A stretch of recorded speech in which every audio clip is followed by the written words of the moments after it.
Good afternoon, everyone, and welcome to our Historic Preservation Commission meeting, April 17th, 2025.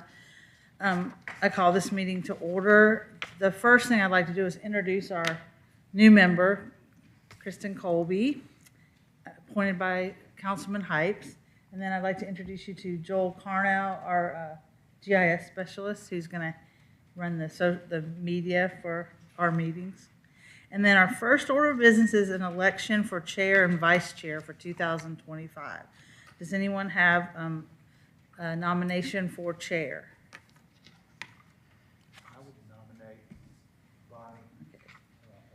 Bonnie, will you accept the nomination if, Yeah, okay. that's what everybody wants. All right, and then do I have a second for that?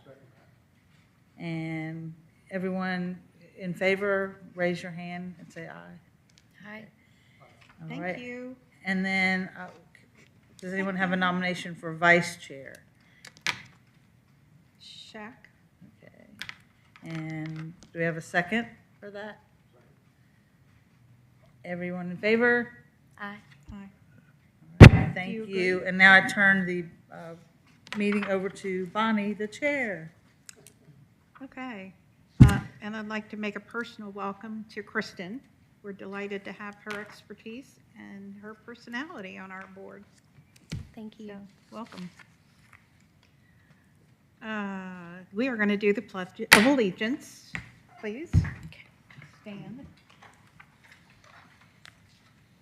I pledge allegiance to the flag of the United States of America and to the republic for which it stands, one nation, under God, indivisible, with liberty and justice for all. Okay, next on the agenda, we have to approve the meeting minutes from June 13th, 2024. And you should have it in front of you. Have you had a chance to review them? And if you have any comments that you have. Bonnie, let me know there's a typo, so I'm going to correct the typo of Bob's name. Okay. We need to have a motion to accept these minutes, I move we accept the minutes as presented. seconded by? Okay. All in favor of accepting the minutes? Aye.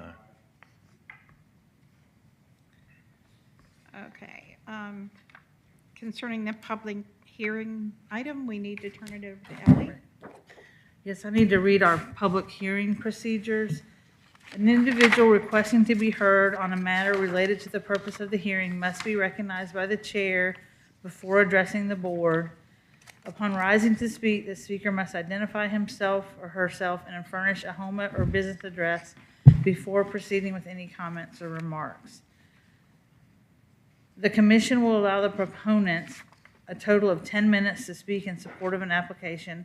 That includes the applicant and anyone in favor.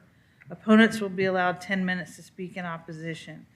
Comments are accepted first from the applicant, followed by persons speaking in favor, and then from those in opposition.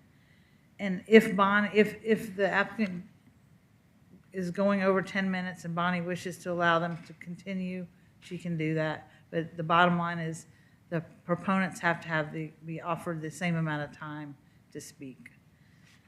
Upon conclusion of any opposing comments or presentations, the chair will allow the applicant to offer a rebuttal if any time is remaining in the original allotted 10 minutes. Thank you. Okay. We have one public hearing item today. It is PH 2504, the John C. Weatherford House, located at 193 Canton Street. Mr. Woodman, would you care to make a presentation?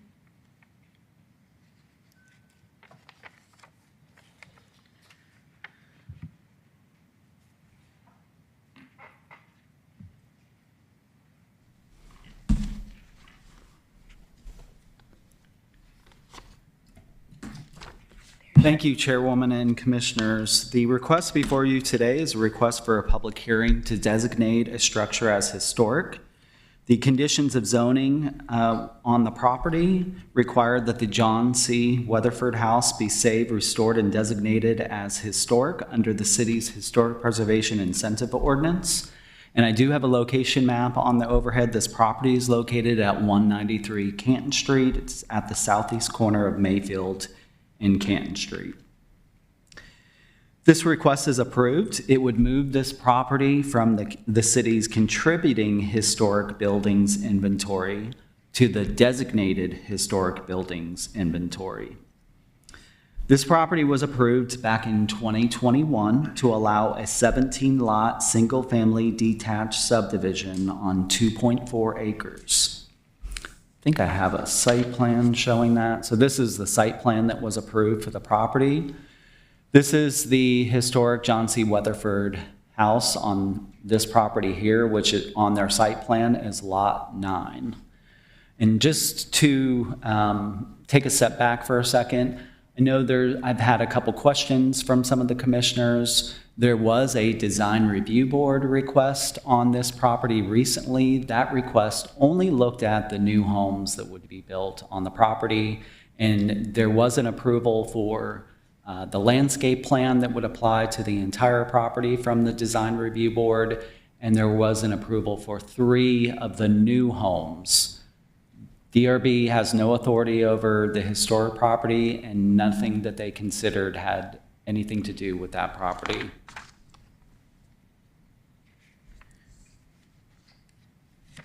So this is the structure today from Canton Street, as viewed from Canton Street.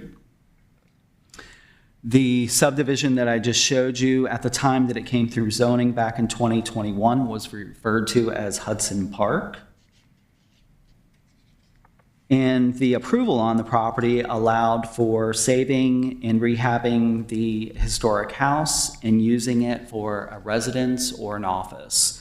The developer of the property has decided to use it for a residence, and that's what they will be seeking approval for.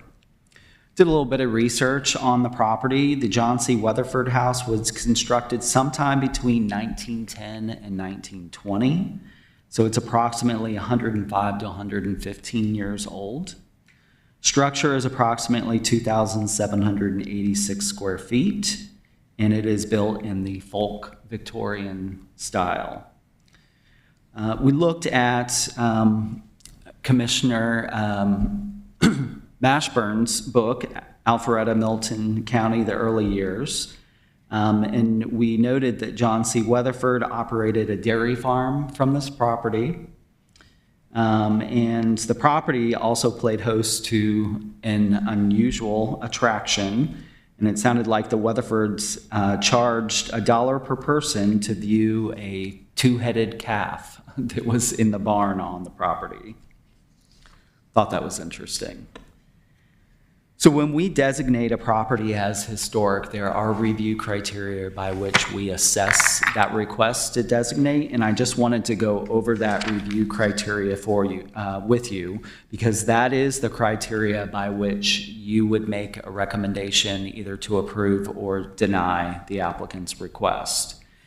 And so there are 3 review criteria. The first says the structure is of historic, cultural, aesthetic, or architectural significance to the city, the region, the state, or the nation, or the structure possesses historic integrity in terms of its location, design, setting, materials, workmanship, feeling, and association for all periods related to the significance of the property, and the structure is deemed worthy of preservation and the benefits available due to such status by reason of value to the city, the region, the state, or the nation for one or more of the following reasons: that the structure is an outstanding example of a building representative of its era and over 75 years old. It's one of the few remaining examples of past architectural style and over 75 years old. Or it's a place associated with an event or person or persons of historic or cultural significance to the city, region, state, or nation, and is at least 75 years old. So looking at those review criteria, we found that the John C. Weatherford House was constructed between 1910 and 1920, so it is definitely over 75 years old. The Historical Society thought enough of the structure to add the structure to the city's initial contributing historic properties inventory, so we believe that it does have historic significance to the city. So we do believe that the proposal meets the criteria for historic designation. As part of this process, the applicant is required to do public outreach, which is in addition to the city's public outreach. And so the applicant sent mailers to all properties within 500 feet of this property. Their report indicates that they received some comments at the March 12th Community Zoning Information Meeting. Comments about the design of the structure, matching windows, maintaining front porch, ornamental elements on the roof, and front porch columns. And I'll note that all of those comments relate to what the applicant is proposing to do with the structure. And the changes to the exterior of the structure will be considered as currently scheduled next month at this Historic Preservation Commission meeting. You will be looking at their certificate of appropriateness, which deals with the applicant's proposed changes to the exterior. Today, we are only considering the historic designation of the structure. So I know there was some confusion because the applicant within their application did submit the renderings with this application. They were not needed with this application for the historic designation. They will be looked at with the certificate of appropriateness next month. And then at the community zoning information meeting, the city provides a sign-in sheet, and I think we did have a sign-in, but there were no comments left on the sheet. And again, that community zoning information meeting was held on March 12th. So with that, staff is recommending approval of the applicant's request to designate the structure as historic. And this would fulfill the zoning conditions that City Council placed on the property requiring the applicant to take this step. And that concludes my presentation. If you have any questions, I'm happy to answer those. Are there any questions from the members? Bob, you look concerned. No, I'm not. Oh, okay. Connie, No. you okay with it? Oh, Yeah. yes. Okay. Would the applicant like to come forward for a presentation, please?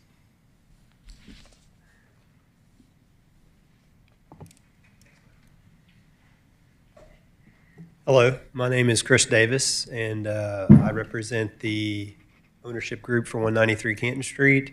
I think Michael did a great job on the presentation. I don't really have much to add to it, but I do appreciate your time and consideration for the application, and I am here to answer any questions that you guys may have, if any. Could you state your address, please, along with your name? I got you. Yeah, my home address is 30 Barbara Lane. That's Atlanta, Georgia, 30327. Okay, thank you. Yes, sir. Hi, I'm Bob Myers, and I wonder if you or your company have done any historic research on the house itself. Yes, we've, I was actually, as Michael was presenting, I was pulling up an email that my partner had sent to me, and it was some additional information that may or may not be important to you guys. I'm happy to read it if it's of interest. So, yeah, let me, so this was pulled from, we'll pull the title of this. It is, Jack, is his light on? His microphone? I think it's the Alpharetta and Old Milton County Historical Society is sort of what I'm seeing here. And it just talks about Thanks. the initial construction of the home was for, again, I'm reading from this document, which I'm happy to share via email otherwise, but to kind of paraphrase what it says. It says the craftsman-style home was built for Will Jones and his wife May Jackson Jones, at a cost of $515. Could you speak Sorry, a you need little to speak a louder? little A louder. little louder, A little okay. slower? Yeah. Yeah, no problem. Excuse me, I don't if think I can that's interrupt correct. you. Yeah.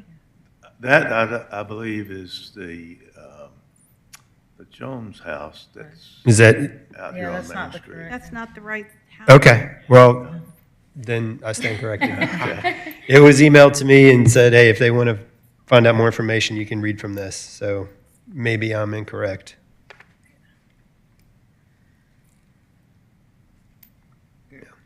Connie would know.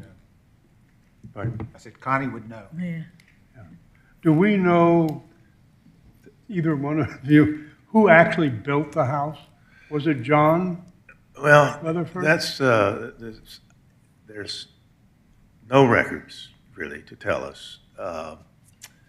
We know that the property was owned by, I believe his name was Teasley. And the 1910 census, there are no house numbers shown. And we know the owners of the other properties around this property. And the Teasley name fits in with that group. We just don't know which lot or whatever he may or may not have owned. We don't know if a structure was there. But we do know that, I guess, late 2019, December, I believe, the executors of the Teasleys will sold the property to John C. Weatherford.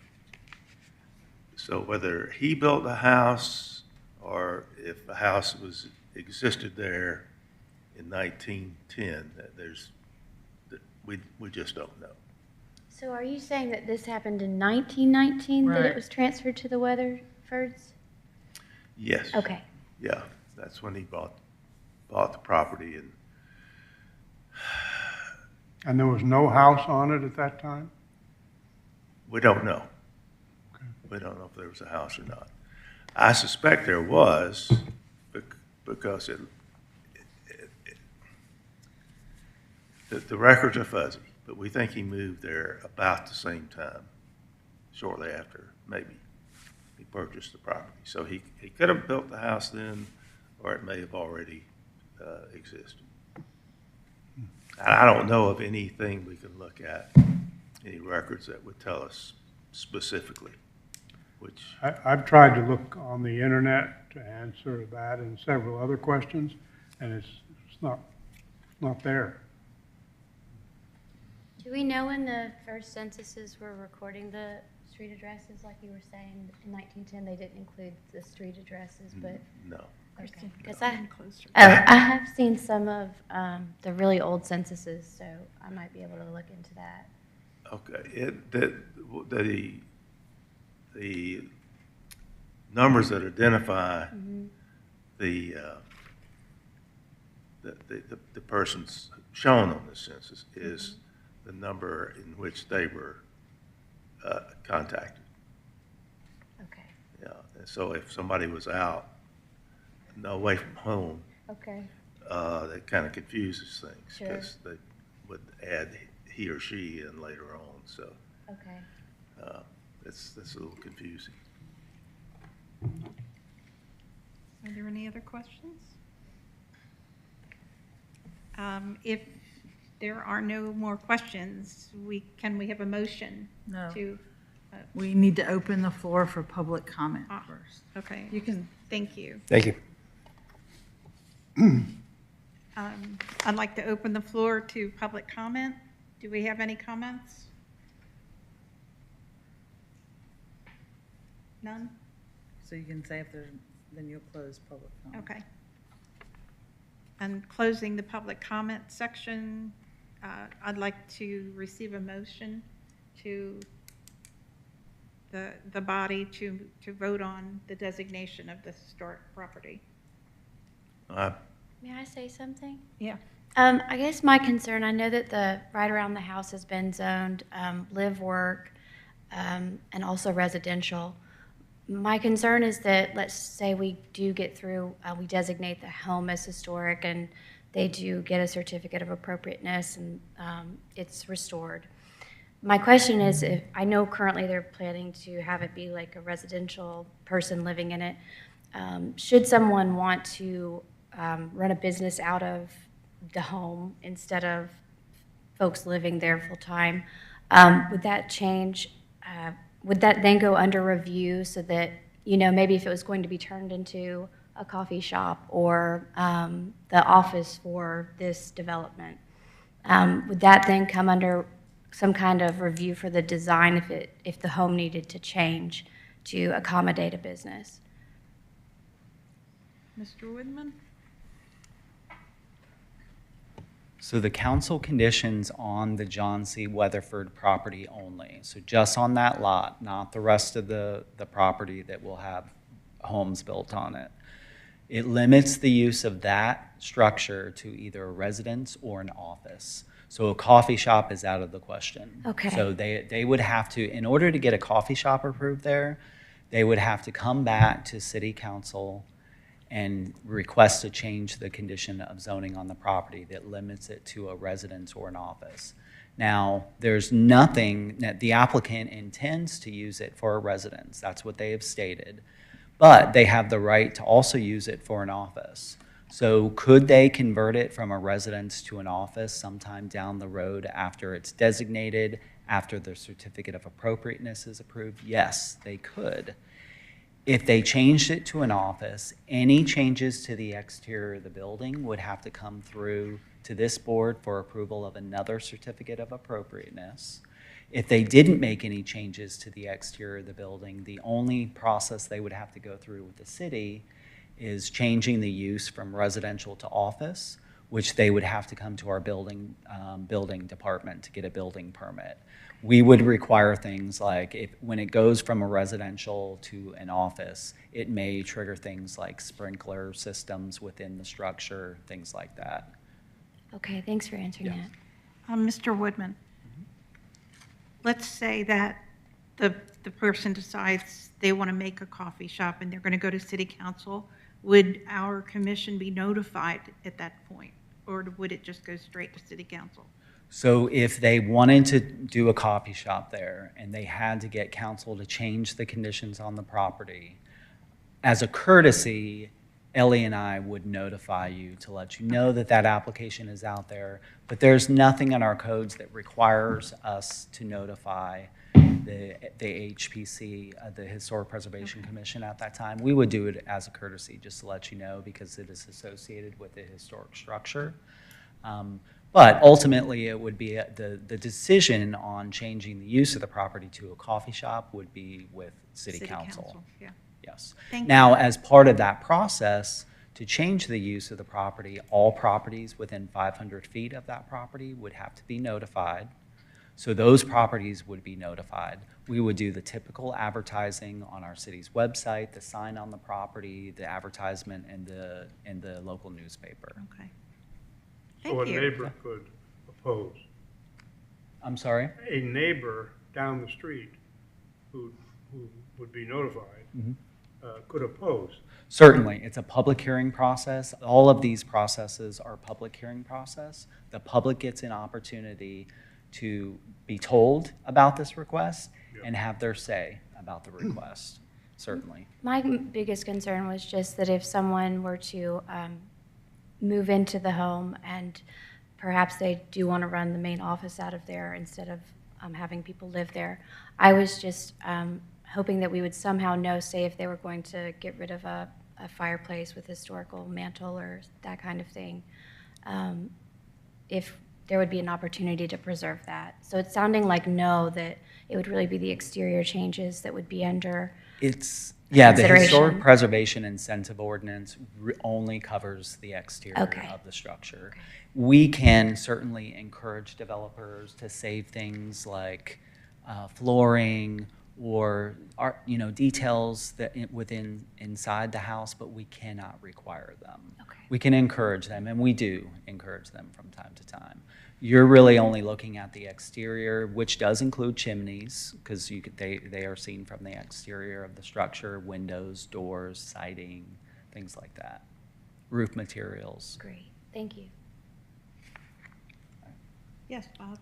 I have what may be a dumb question. Is this what they call a shotgun house?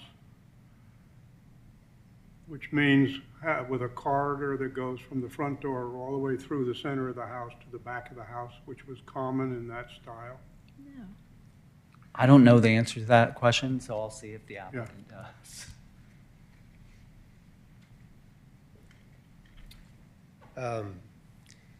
So just to make sure I understand the question, you're asking if there is a corridor from the front door that goes through the back of the house? Is that? Yeah, if the you understanding? walk through the front door and keep walking, do you walk through the back door? No, No. no, there will be a garage on the back, an addition. In An addition, addition on the back. so it could have been originally probably It's was. currently not like that. If you look at the back of the house in its current state, there is a kind of a side porch door on the back left corner, which is how they had egress out the back because that lot slopes down. So out the back, it's actually 6 feet off the ground currently. So the plan, I know that we have another meeting regarding the sort of the architecture of it, but the plan is that's where we're going to put a 2-car garage attached to the back of the house to make it more livable. Do you have a time frame in mind for the whole project? Yesterday, yesterday, we're trying to get going on it quickly. As soon as we get approval, we're going to start. So we have to, this process is a little bit different than the other 16 homes. So once we get the certificate of appropriateness, which is our next hearing, our plan is to start permitting as soon as we have permit drawings ready. It is in the zoning conditions that we must have started construction of that house by the 8th home, I believe, on the development. But it'll be well before that. Thank you. I have a question. Sure. Michael mentioned that a chimney is considered the outside of the house, correct? So even if the fireplace that it's attached to is like covered over and not working, they still have to retain the chimney as an original chimney for the house. So the chimney, as you can see it from the exterior of the home, is under your purview. Any kind of mantles associated with the chimney on the interior of the home, that is not under this commission's purview. But like for instance, the applicant submitted plans contemplated removing the 2 simple masonry chimneys that are on. I'm sorry, I couldn't hear you. The two what? The 2 existing chimneys on the structure, the applicants rendering that they submitted with this application proposed removing that and adding a new chimney on the exterior wall on the north elevation.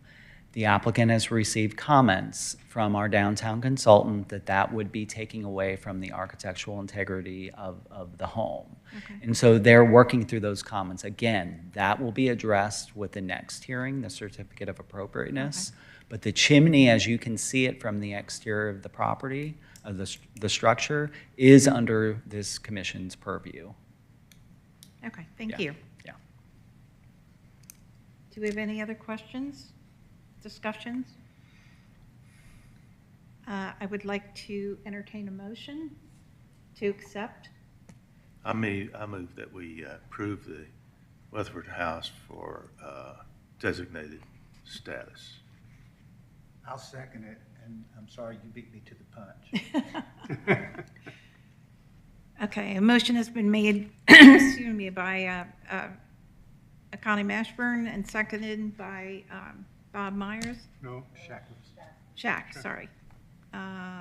Is there any other discussion? And all in favor, raise your hand or say aye. Aye. Aye.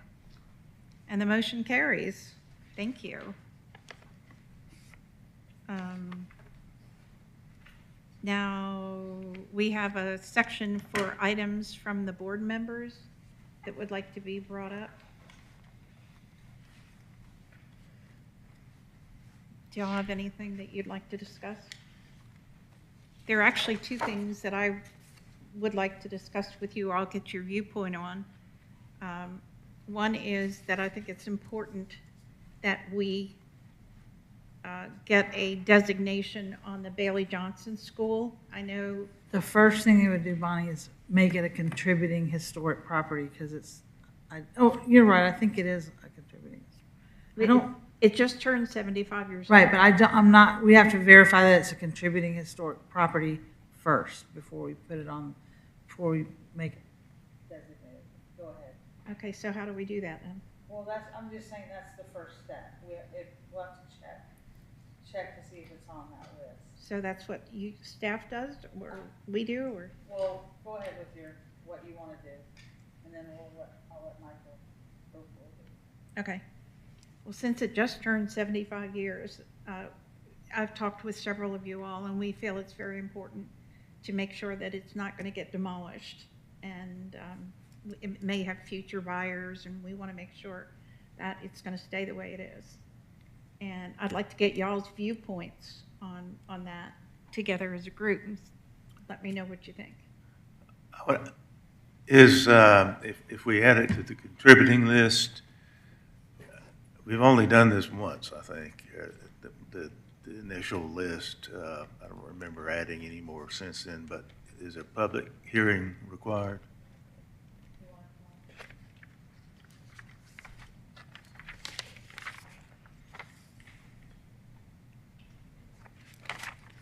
So to answer your question, yes, a public hearing will be required to add it to the city's contributing historic structure inventory. If this board has a consensus to add that structure to that list, what staff would need to do is we would need to prepare a text amendment to our Unified Development Code. That's where the Historic Preservation Incentive Ordinance is in our two lists. The two lists that I'm referring to are the contributing historic structure list and the designated historic structure list. So in order to add something to either of those lists, we have to go through a similar process, similar to what we're doing today. It would just be initiated by the city instead of by a private developer. And Michael, the order of things here, when does city council approve or not approve the request? I'm sorry, what was the question? When? If this group recommends adding a property to the contributing list, is the public hearing held next, and or is the request sent to city council first? Good question. So the way that the process would go is that if we receive consensus from you today to add that property to the contributing list, what I have to do is I have to go back to our council. I have to have a council sponsor for that text amendment. If I don't have a sponsor, if no one's from council is willing to support that, then I can't bring it forward. If I do get a sponsor, the process will be we will show it to the public at a CZIM meeting, just like we did this one. We will then bring it to this board, Historic Preservation Commission, for your recommendation, and then we will take your recommendation on adding it to the contributing list to City Council, and they will make the final decision. Okay, thank you. Yep. And can you just repeat what location this is, or what this is you're talking Michael, about? would you explain to her about the Bailey Johnson School? So the Bailey Johnson School property is a property off of Kimball Bridge. I think if I remember correctly, I think it's 154 Kimball Bridge Road. So this is on Kimball Bridge. This is the old Fulton County schoolyard. And then before that, it was basically a maintenance facility for like school buses and just a maintenance facility for area schools. The property sold a few years back to a developer. They were going to save the school building and the gymnasium and then add a new timber frame office building on the property. The property, of course, the history on the property is that it goes back to as the first African-American school during the days of segregation. There is a group, alumni association associated with the Bailey Johnson School. They've been recognized at city council meetings, and they are very much supportive, even though the whole issue of segregation is more of a negative connotation associated with the property. The alumni are proud of the efforts to save the school. So that property it wasn't 75 years or older at the time the original contributing list was created, so that's likely why it was never on any of that list. Do you have any questions? I was going to mention that Bob Myers has an article that appears in this week's Herald having to do with that neighborhood and some of the students and the school. And was there a previous piece on the same group there, Bob? This is the only? I don't believe there was an article I remember within the seeing- last, Pardon? I don't believe there was an article within the last 4 to 6 weeks. I Okay, did one article on it, yeah. but it wasn't, to my knowledge, it could have been in one of the papers this week, but I don't think so. I have a copy of it, and I don't remember. I think it's the Alfreda Yeah. That Milton. wasn't, well, that was several weeks ago, but yes, Okay. I did one article on it, Okay. one column. I think I remember seeing it as Okay. well, and Yeah. it was But at it's least, got some good I want to history say at there. least 2 weeks ago, I think. So what is the next step then? Do we need to get a consensus of the members? You need to How get a do we do that? consensus, but it's not a vote. You can just give us what your consensus is. Because it's not an agenda item, so it's not a vote. Yeah, Ellie's just saying that it wouldn't be appropriate to vote on an item. But what you could do is you could just, I don't know if you want to one by one, just say, yes, I support adding it to the contributing list. I'm looking for, is there a majority of support from the board to bring it forward? That's all I need. I support it. I support it. I support it. I think it'd be a great idea. All right. Unanimous. Good job, guys. Wonderful. The other thing I wanted to mention, I've been approached by several of the members at various times about a concern with the builders renovating various historic places now for Retta. Some of them don't seem to have a respect for preserving the historic nature of these sites. And when they exceed what they're allowed to do, to my knowledge, correct me if I'm wrong, but it's a $1,000 penalty, which when you're selling a house for $3.5 million, they're not going to bat an eye at it. And several of you have mentioned you think we need to increase the penalty amount for breaking the law, so to speak. And I'd like to get y'all's input on it. So if I could go first. One thing I've noticed just on I believe it's the Violin House, it's a home sitting kind of catty corner to. Can you Cumming- speak up a little louder? So there's a home on Cumming Street and Main Street, Mm-hmm. and it's all brick, and I think it's the Violin House. Yeah, is that right? And I was looking over their application, all the things that they were kind of agreeing to preserve, and I believe it said something about preserving the portico, and I know that's been removed. My kind of where you're going is we designate these homes as historic. We then give these certificates of appropriateness based on a plan. When the plan goes awry, I think that the home should lose a historic designation as a penalty because I'm assuming these properties do get a tax break for being historically designated. And as you said, $1,000 really isn't going to dissuade somebody from going off of the plan. Michael, I think we dealt with this earlier, and you had indicated that the builders said that the materials of the portico were rotten and it had to be taken down. Yeah, so it was brought to our attention that that portico had been removed. The day that it was removed, we immediately reached out to that developer. The developer should have contacted us first before they removed it.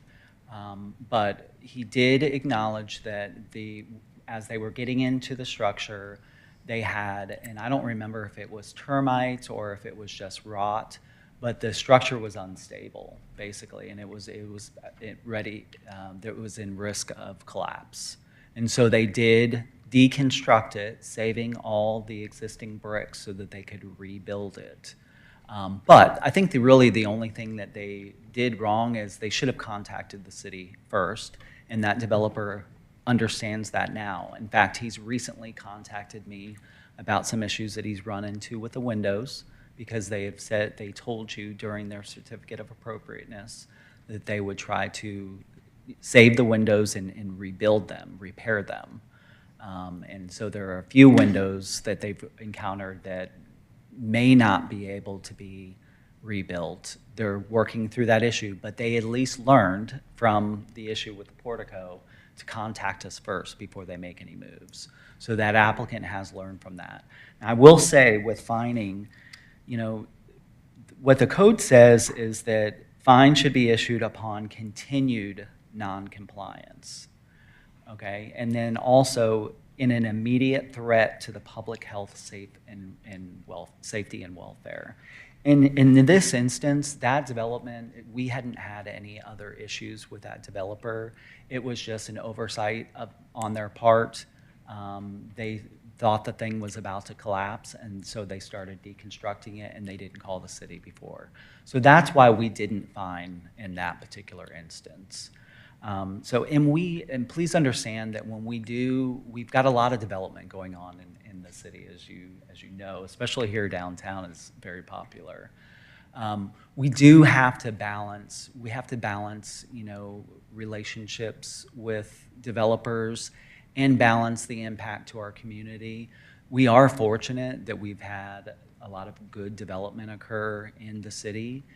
If we're out there, fining them in excessive fines, one after another, they may not come back, to do work in the city. We do understand that there are some developers where we have repeated issues, and those developers do get issued fines. And I've seen fines. We also do, in addition to fines, and you are correct, the fine could be up to $1,000. So the minimum fine is $250. Up to $1,000. Oh my gosh. So, and it is at the discretion of community development director when issuing those fines. But we do have developers that do get fined, as a result of doing work without permits or doing work outside of their approvals.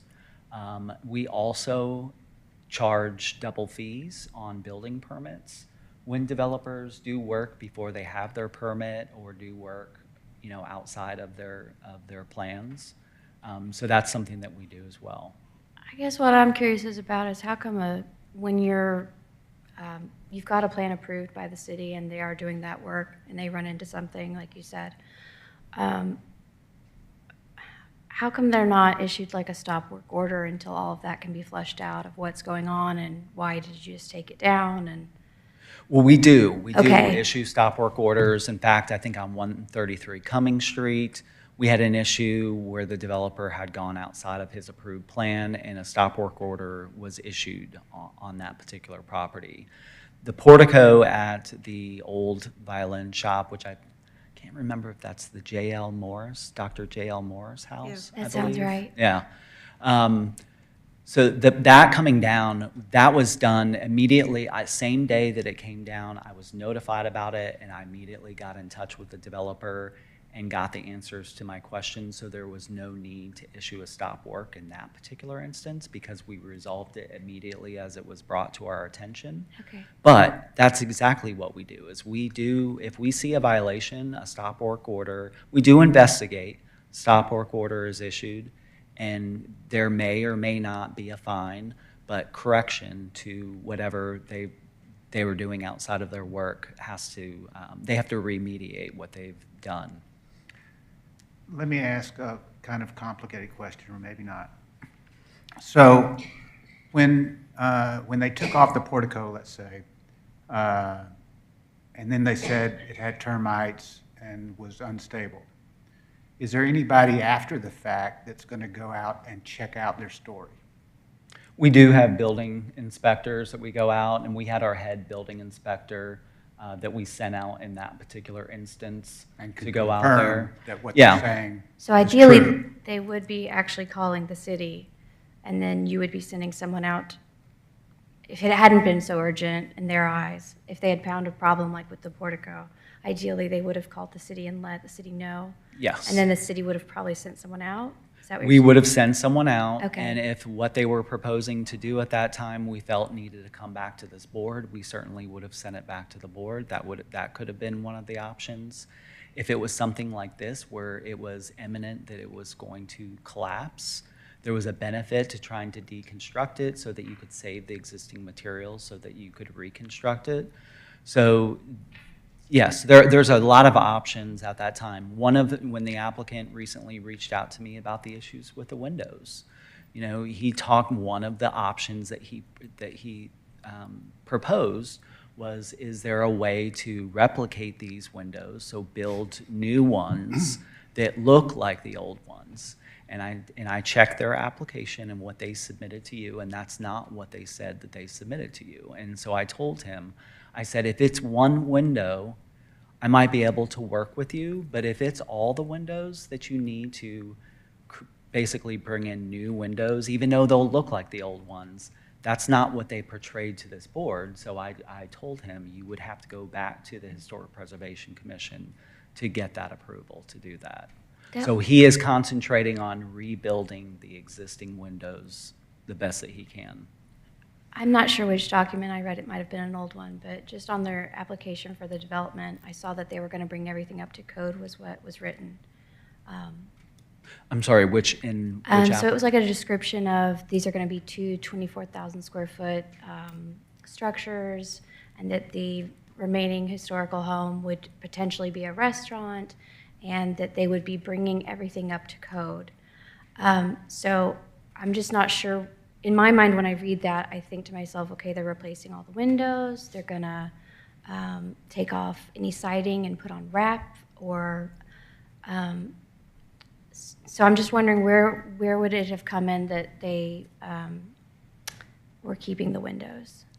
Is that So when the certificate of appropriateness was issued, probably? Yes, it was with the certificate of appropriateness. Okay. So they had a proposal, it was reviewed by our downtown consultant.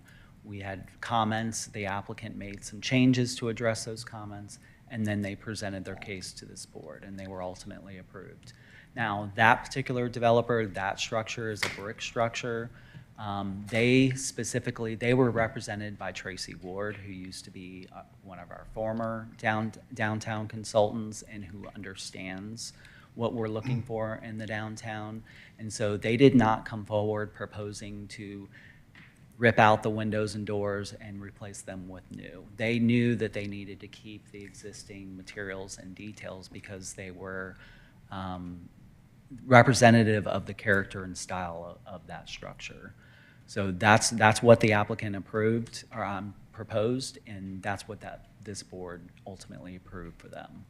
So when things differ from the certificate of appropriateness that's been approved, such as the windows, you're saying they might not be able to be saved like they thought or as was planned, then they have to come back before the Historic Preservation Commission? Yes, Okay. they would have to come back. Now, I would say there would be an exception to that. So, and the applicant is still digging into the window issue at that particular structure, but if he comes back to me and says, I'm able to repair all the windows except for this window in the back. It's just completely rotten, and it's the one window that I need to I'm gonna make it look exactly the same. So I'll ask him for something that shows me what that will look like, and we'll compare it to the existing windows. If it does look the same, we would allow that to continue on. If he came back to me and said none of the windows can be repaired, like I told the Historic Preservation Commission, and I have to replicate new windows for the structure, I would make him come back to this board. If the majority of windows he would have to do that with, I would make him come back to this board. Thank you. We try to be flexible where we can Sure, with the sure. developers. Can I address or do you want to address the removing someone from the historic the designated list? This board is really here to add homes to the list. And we do this sometimes through zoning, and sometimes people don't want to be added to the list. So I don't know that would be a detriment, plus it would have to be done by city council. Yeah, that's true. Oh, There is a I thought there penalty. was some, just listed in why you would want to designate your home. I thought that there were some tax potential benefits, or that you could possibly get funding for restoring the home in a certain way. That's for the designated Okay. status. Okay. But you bring up a good point, because I will say, there is a violations section within the Historic Preservation Incentive Ordinance, and it talks about violations of this ordinance and what the penalties are for that. And the penalties refer to a different section of our code that talk about that, the fine of $250 to $1,000 fine. But with historic properties, if someone, let's just say they have a designated structure, and let's just say without permits, they rip out a bunch of, windows and the roof, or they demolish the structure completely. What the code says is that the lot or parcel shall be deemed non-conforming for a period of 5 years. They can't do any kind of construction on the property during those 5 years, and the property will be removed from the historic designation list. Because when you are designated historic, you are eligible for incentives within the ordinance. Right. There's just been some that I've seen that are so far off from where they had started that I just was trying to see how a person would lose that designation. Yeah, that would be one way. Michael, who is it that you said imposes the penalties and decides it? So this ordinance is regulated by the department that Ellie and I work and Joel work within, community development. So it's the director of community development that imposes these Who would that fines. be? Kathy Cook. Oh, Going back to the original question about the amount of penalties and fines, I assume the fine is a punishment for misbehavior and an effort to prevent bad behavior in the future. And the question then is the amounts that are currently being levied, 250 to 1,000, does that really have an effect? And my guess is, and you should correct me, is that it does not. If as Bonnie said, they're building a $3 million house, $1,000 is pretty small. So if you decide you want to change it, it should become painful. And the developer would do anything to avoid that kind of penalty, including over-cooperation with the city. But then you run into the problem of, well, the city gets a bad reputation, and developers don't want to work in that city, et cetera. Yeah, it's a balancing act, and Yeah, you certainly but- bring up a good but- point. One thing to So one question. Do you think that $250 minimum and $1,000 maximum accomplishes the objective of? I do think that it does. I do think that it's enough, and I'll tell you why. The fines can be for each violation on the property. So a lot of times there's more than just one violation. So we can give a fine for each violation. Every day that violation goes with us, the violation goes without being remedied, that's another violation. So it's not just necessarily $250 to $1,000. These violations and fines can add up pretty quickly, and sometimes they do, and sometimes we have to, we'll increase that violation to the maximum 1,000, for each violation and for the number of days that it's been out of compliance. And so really it's kind of like a speeding ticket. There's the fine for speeding, but you want them to get back to going the right speed limit, which is following the certificate of appropriateness? Yeah. Okay.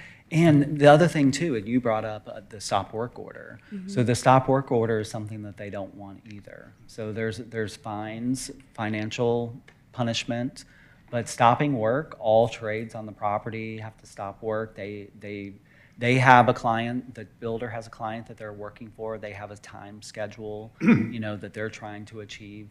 So they don't want to have to stop work. And we find these situations and we make them stop work a lot of times until they have resolved the issue that they've got the stop work for.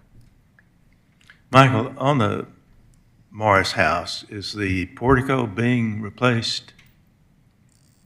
Yes. Okay. Yes, they saved that brick and they are replacing that. Okay. If they came back to us and said, we don't want to put that portico back on there, we would make them come back to this board to get an approval for that. Okay, thank you. Yes. I just actually met with the developer right before this meeting on another particular project. And it sounded to me that he has every intention of reconstructing that portico, and they want that back on the structure. So as far as a passerby, they wouldn't know the difference really. Is that what we're saying? That the portico is going to be built back to look like it was initially? Yes, Yeah. it's going to be built back to look like Not quite it as fits bad in as with the it house. sounds. It should not look like it was built in 2025. Okay. I think what we're trying to accomplish, we sometimes feel like we find out things after the fact. Like the Gardner house, we don't want things like that happening again. And I'm thinking if there was like a $5,000 penalty max, we don't necessarily have to lay that on everybody, but I want them to respect the fact that we have some way of making them aware of what they can and can't do to the outside of the building.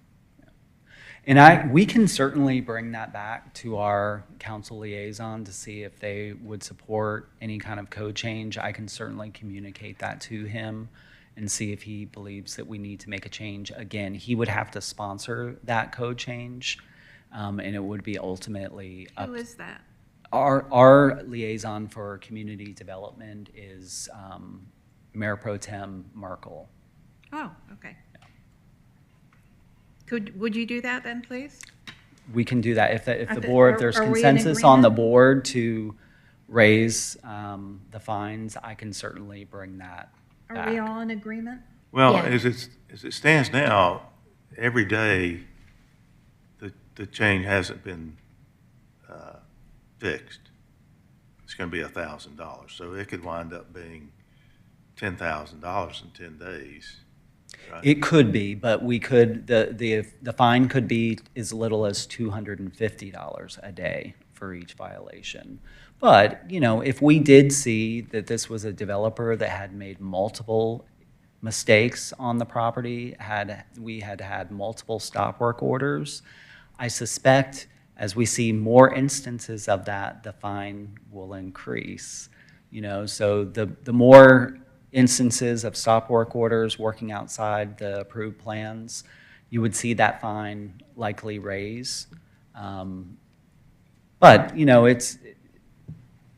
if there's consensus on the board to explore increasing the fine, I'm happy to bring that forward. I'd like to say something. I'm not sure that raising the fines will solve the problem.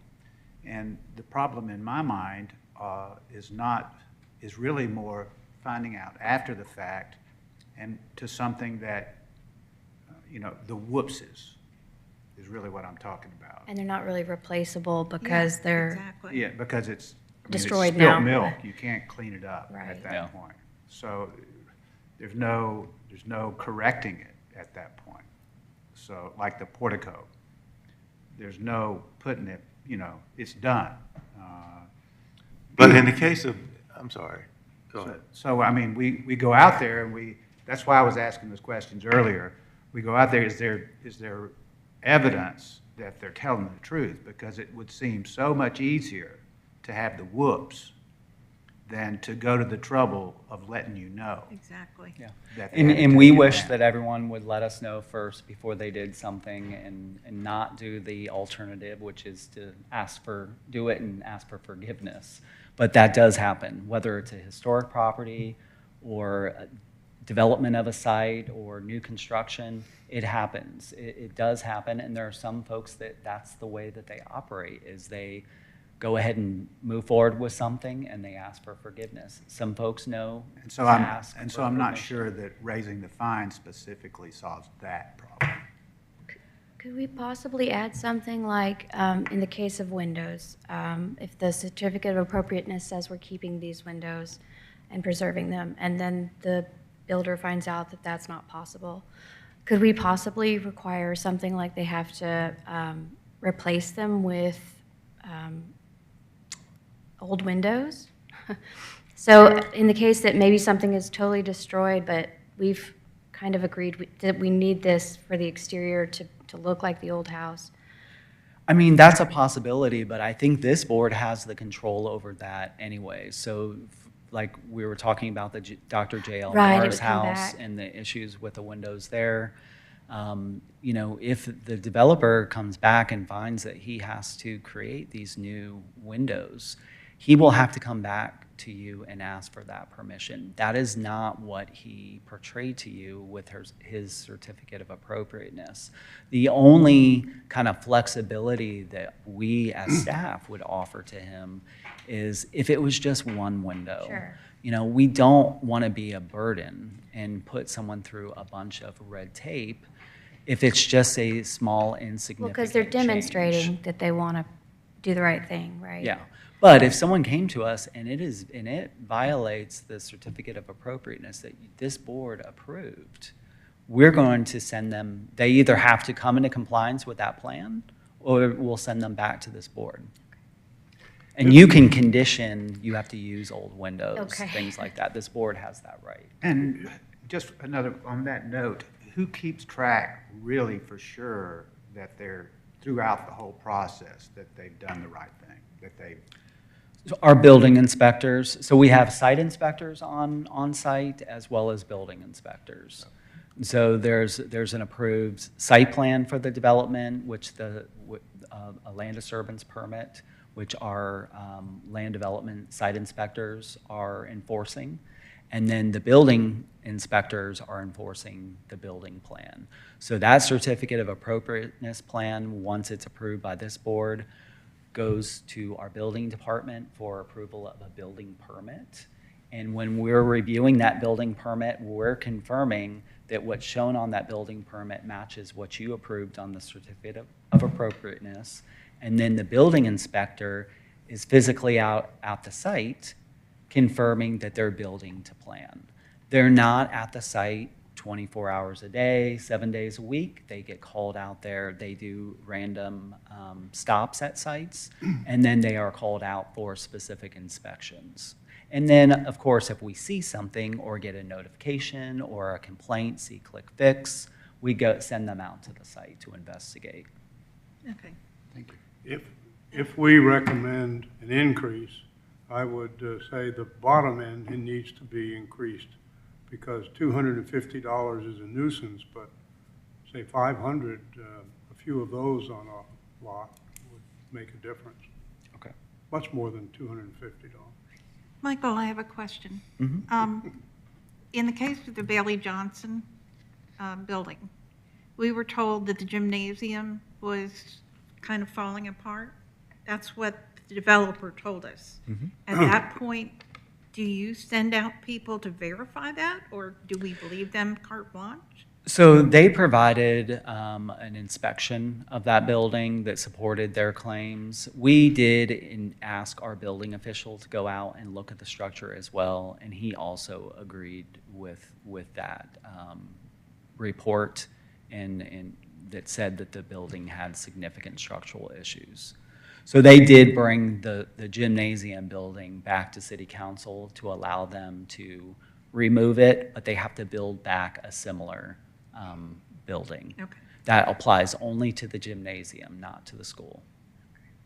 great, thank you. Mhm. Do we have any other, oh, go ahead, Kristen. I just wanted to ask about, there's a home that's, I believe it's next door to the art center that used to be the public library on Canton. Is that the Carroll? Oh, yes, right north of the Art Center. You got on it. Canton Street. You I got can't it. remember the name of that structure, but I've actually toured that house. My question was, I believe it's one of the contributing homes on the list. I believe so, Um, yes. So I've seen that they've taken a lot of, they've really changed things up.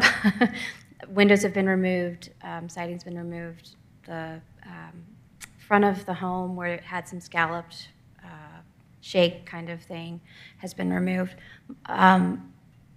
Those don't fall under like the Historic Preservation Committee as far as the permitted work because they're only contributing, or? Because that property is only on the contributing list and it is not designated as historic, they can make changes to the structure without having to get a certificate of appropriateness from the Historic Preservation Commission. When we look at requests like that, the director, again, Kathy Cook of our department, she will make a determination whether the proposed changes to the structure are out of character with the current architectural style of the home. And she makes that recommendation based on feedback from our downtown consultant, who's an expert in historic architecture. So we did see that one. That property, I think, actually, when I went out and toured the property, they had the entire interior gutted. Yes. There were no changes, that they weren't making any changes to the exterior of the property at the time that I was out there, but the whole interior was gutted. Okay. And we did, I do recall that we looked at the proposed plan that they had, and our downtown consultant reviewed it, and their proposal was to keep the overall architectural style and details. So I think that they were removing some windows, but they have to put back with something that looks with the same material and the same look of the existing Well, structure. they've taken completely all the siding off of it. I don't know if they have or not, but I believe that siding Yeah, they have. replacement was one of their approvals. But they have to use the same width siding that they had on there previously Oh. and the same material. So they I'm- they can't put vinyl siding or metal siding up there. They have to use wood siding. It has to be at the same width as what It's they wonderful had. that there's still oversight, even though it doesn't. Yeah, we just cannot require, the way the ordinance is written, properties on the contributing list, the only time that they're going to go forward with a public hearing for a change to the structure is if they want to demolish, or if the changes they're proposing are out of character with the existing style of the house. And again, as determined by our downtown consultant, with the ultimate decision by the director of my department. So if they wanted to we've build a had- really modern condo in its place, then Ms. Cook would probably propose that it come before like a. Yeah, let's just say they wanted to tear it down, they would have to go to council to get approval to remove that structure Okay. because it's on the contributing list. Great. Let's just say they didn't want to tear it down, but they were adding on like a super modern addition to the structure. That would be considered in your ordinance what's called a substantial deviation or substantial change to the elevation, and that would also have to come forward to city council for approval. Wonderful. Great. Do we have any other questions? Michael, you're wonderful. Thank you. Yeah. So is there consensus on the board to ask about a potential code change on fines? Yeah. Is I there would love to not? see some kind of discussion on how to get more bite into the, because right now as it's written, I'm just seeing restore, what were the other words? Restore, repair, and I think there was one other, and it's really, that's not really defined. I mean, what might be restored to me might be them replacing it entirely, and that's just a replacement. Okay. So, So do we have a consensus? Let me ask one more question. Does the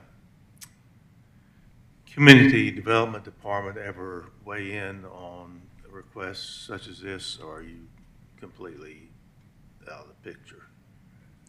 Requests such as like changing the code? Raising the fine.